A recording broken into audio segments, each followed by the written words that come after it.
បាទជំរាបសួរលោកគ្រូអ្នកគ្រូថ្ងៃនេះគឺខ្ញុំនឹងធ្វើបទបង្ហាញអំពីរបៀបនៃការរៀបចំប្រព័ន្ធគ្រប់គ្រងមួយផ្នែកទៀតនៃកម្មវិធីរបស់យើងគឺការលក់ផលិតផលនៅក្នុងសាលាឬក៏យើងអាចថាលក់សម្ភារៈសិក្សាដើម្បីយើងអាចអនុវត្តវិធីនៃការលក់បាននៅក្នុង system របស់យើងជំហានទី1យើងត្រូវចូលទៅកន្លែង category គឺជាប្រភេទទំនិញបាទជាទូទៅសាលាមានសៀវភៅមាន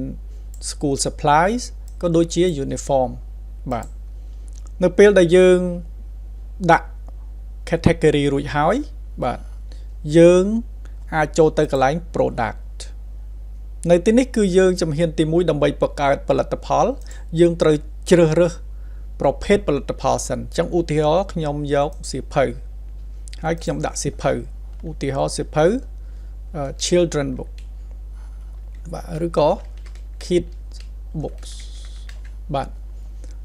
រួចហើយយើងអាចយករូបភាពមួយជារូបភាពគំរូបាទដើម្បីឲ្យយើងឃើញថាសៀវភៅ kid book ហ្នឹងគឺជាសៀវភៅមួយណាបាទខ្ញុំយកសៀវភៅមួយនេះតបមកខ្ញុំបើសិនជាមាន warrant យើងដាក់ warrant មកបាទ 8 បាទ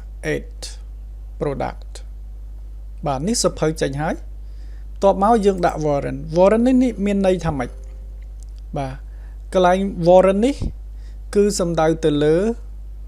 ឧទាហរណ៍ឯកសណ្ឋានដើម្បីងាយយល់វាមានទំហំមានសាយ warrant ដូចជាសភៅដូចជាសភៅមានស៊េរីរបស់វាដូចជាទូទៅដូចជាសភៅ family and friend វាមាន1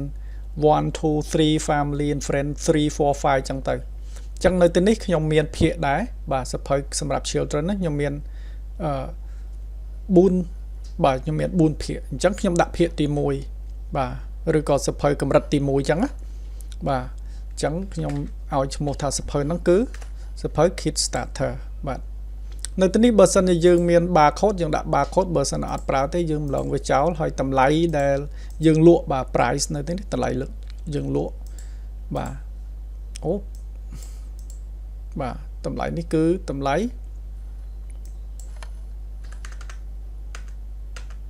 20,000បាទតបមក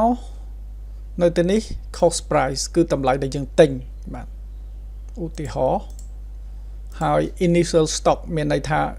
នៅក្នុង stock ពេលដែលយើងបញ្ចូលទិន្នន័យហ្នឹងនៅក្នុង stock សភៅហ្នឹងមានប្រមាណក្បាលបាទដែលនៅក្នុង stock ដាក់ឲ្យត្រឹមត្រូវតាមហ្នឹងទៅដើម្បីយើងងាយស្រួលតាមដាន stock របស់យើងអញ្ចឹងឧទាហរណ៍ខ្ញុំដាក់15ក្បាលតបមកនៅទីនេះគឺមាន5ស្អីគេអាហ្នឹងបាទនៅទីនេះគឺសំដៅទៅលើ minimum stock alert មានន័យថានៅពេលដែលដល់ចំណុចហ្នឹងវានឹងបង្ហាញប្រាប់យើងថា low stock បាទវានឹងចិត្តអស់ stock ហើយអញ្ចឹងឧទាហរណ៍ថាយើងថាពេលដែលនៅសល់5ក្បាលប្រាប់ខ្ញុំថាបង្ហាញថា low stock បន្ទាប់មកយើង 8 បាទ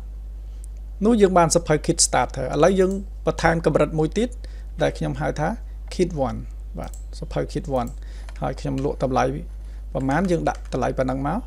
បាទហើយតម្លៃដែលយើងទិញមកហើយនឹងចំនួន stock ឧទាហរណ៍15ក្បាល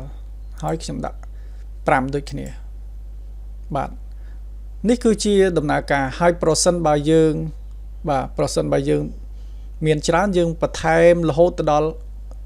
គ្រប់បាទគ្រប់ហើយចាំយើងអាចចូលទៅកន្លែងcategory ម្ដងទៀតសំទោសចូលទៅកន្លែង product ម្ដងទៀតហើយយើងឃើញថានៅទីនេះគឺសៀវភៅរបស់យើងគឺមាន kit books យើងមាន2ប្រភេទបាទ2ប្រភេទនៅក្នុងសៀវភៅ kit book ឬក៏យើងមានមួយ set សៀវភៅហ្នឹងគឺមាន2ក្បាលឬក៏5ក្បាល6ក្បាលយើងអាចដាក់តាមហ្នឹងបាន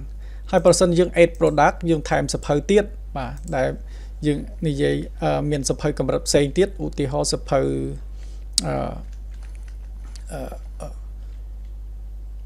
level អូខេ expert នេះគឺសៀវភៅរបស់ខ្ញុំបាទ expert level ហើយយើងជ្រើសរើសរូបភាពមួយដើម្បីជាតំណាងបាទខ្ញុំ add មាន warrant yes គឺវាមាន series របស់វាបាទឥឡូវមានហើយសៀវភៅនៅទីនេះ បាទចឹងខ្ញុំអាចដាក់ថា level 1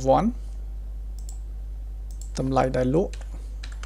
22,000 តម្លៃដែលធ្វើមកឧទាហរណ៍ 18,000 ចុះអូខេនៅក្នុង stock 20 ក្បាល add warrant ហើយយើងអាច add បន្តទៀត level 2 ចឹងមកបាទ level 2 ហើយតម្លៃយើងលក់ 25,000 តម្លៃយើងទិញមក 18,000 ឧទាហរណ៍អូខេហើយនៅក្នុង stock 25 ក្បាលបាទនៅទីនេះយើងមានសភៅបាទឥឡូវយើងចូលទៅកន្លែង product យើងបាទយើងមានសភៅ2ប្រភេទមាន kit box ហើយនិង level box តើឥឡូវយើងបន្តទៅ uniform ម្ដងយើងចង់ add ប្រភេទអីវ៉ាន់ uniform អញ្ចឹង uniform ជាទូទៅគឺវាមានស្រីនិងប្រុសឥឡូវយើងដាក់ប្រុសសិនបាទយើងដាក់ប្រុសជាមួយប្រភេទទៅបាទហើយស្រីមួយប្រភេទបាទយើងដាក់ថា boys uniform បាទតោះមកយើងយកមានរូបភាពអីជាគំរូបាទបើមានរូបភាពយើងដាក់ទៅបើសិនជាអត់មានអាហ្នឹងអត់មានបើសិនជាយើងមានដាក់ទៅអញ្ចឹងឥឡូវ boy uniform នេះខ្ញុំដាក់រូបភាព boy ចុះអូខេតោះមកយើងដាក់ yes ព្រោះមាន warrant អាហ្នឹង warrant គឺវាមានទំហំរបស់វាបាទ size S size L អញ្ចឹងទៅអញ្ចឹងយើង add product បន្ទាប់មកយើង add បាទយើងដាក់ថាអានេះដូចអត់តំណងហើយរូបភាពដោយសារមានរូបភាពមានមុខមនុស្សបាទបើសិនតែមានតែឯកសណ្ឋានល្អបាទនេះគាត់តែជាគំរូអត់អីបាទចង់ដាក់ចឹងចុះតោះមកយើងដាក់ថា size S បាទ size S អញ្ចឹងយើងអត់មាន barcode ទេអញ្ចឹងយើងដាក់ price បាទ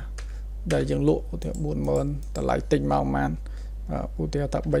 35,000 ចុះអូខេនៅក្នុង stock size S នឹងមានប្រមាណអញ្ចឹងឧទាហរណ៍ថាដាក់ 20 ក្បាល 20 បាទ 20 ឈុតអញ្ចឹង add ដូចគ្នាបន្ទាប់ទៀត size M បាទតម្លៃលក់ដូចគ្នាចុះទិញមក 35,000 ហើយនៅក្នុង stock 25 បាទអញ្ចឹងនេះគឺជាដំណើរការដដែលទេបាទបន្ទាប់មកបើសិនជាយើងចូលទៅកន្លែង POS ឥឡូវយើងចាប់ផ្ដើមឃើញហើយបាទយើងឃើញថាមានសភៅlevel ហើយក៏មានសភៅ kids ហើយក៏មាន boys uniform ហើយបើសិនជាយើងដាក់ girl uniform ទៀតវាមាន girls uniform អញ្ចឹងវាងាយស្រួលនៅពេលដែលកូនសិស្សប្រុសមកទិញយើងចុច boy uniform ហើយយើងជ្រើសរើសអីគេជ្រើសរើស size មកបាទជ្រើសរើស size អញ្ចឹងអានេះវាប្រាប់ថា available 20អានេះ 25 អញ្ចឹងបើសិនតែគាត់ size S យើង select size S យើងឃើញថារូបboys uniform size S អូខេក្នុងតម្លៃ 40,000 រៀល each គ្រប់បាទអញ្ចឹងបើសិនតែយើងលក់នេះគឺជាការលក់ហើយបាទតបមកយើងចុច2ក្បាល2ឈុត3ឈុតអីតាមហ្នឹងបាទតបមក walk in customer ឬក៏ student បាទជាទូទៅ student មកទិញអញ្ចឹងយើង search រកឈ្មោះរបស់គាត់កូនសិស្សហ្នឹងឈ្មោះអីយើងវាយមកបាទឧទាហរណ៍ Sai Rawat យើងវាយ Sai Rawat ហ្នឹងមកហើយជ្រើសរើសថាលុយចូលទៅណាពេលដែលគាត់បង់លុយថ្លៃសភៅហ្នឹងសុំទោសថ្លៃឯកសណ្ឋានហ្នឹងចូលទៅ account មួយណាសូមបញ្ជាក់ផងដែរនៅទីនេះគឺ system របស់យើងមាន account ដាច់ដោយឡែកបាទអត់ចូលជាមួយនឹង account សាលាទេគឺ account សម្រាប់ shop ហ្នឹងតែម្ដងអញ្ចឹងដើម្បីងាយស្រួលកុំឲ្យយើងឃើញចំណូលចំណាយច្រើនពេកនៅក្នុងសាលាព្រោះអានេះគឺជាប្រតិបត្តិការបន្ទាប់បន្សំបាទអញ្ចឹងយើងដាក់លុយដាច់ដោយឡែកបាទអញ្ចឹងយើងជ្រើសរើសឧទាហរណ៍ cash ហើយយើងចុច complete បាទអញ្ចឹងនៅទីនេះគឺរួចរាល់ហើយបើសិនជាយើងចង់ print ជា terminal មានន័យថា print ដូចនៅផ្សារទំនើបម៉ាស៊ីន terminal receipt ឬក៏យើងចង់ print ជាលក្ខណៈ A5 បាទហើយបើយើងអត់ print ទេយើងគាត់តែចុចថា new cell ជាការស្រេចតោះឥឡូវយើងទៅមើលពីមិញយើងលក់បានមួយហើយអញ្ចឹងយើងទៅមើលពី report វិញបាទ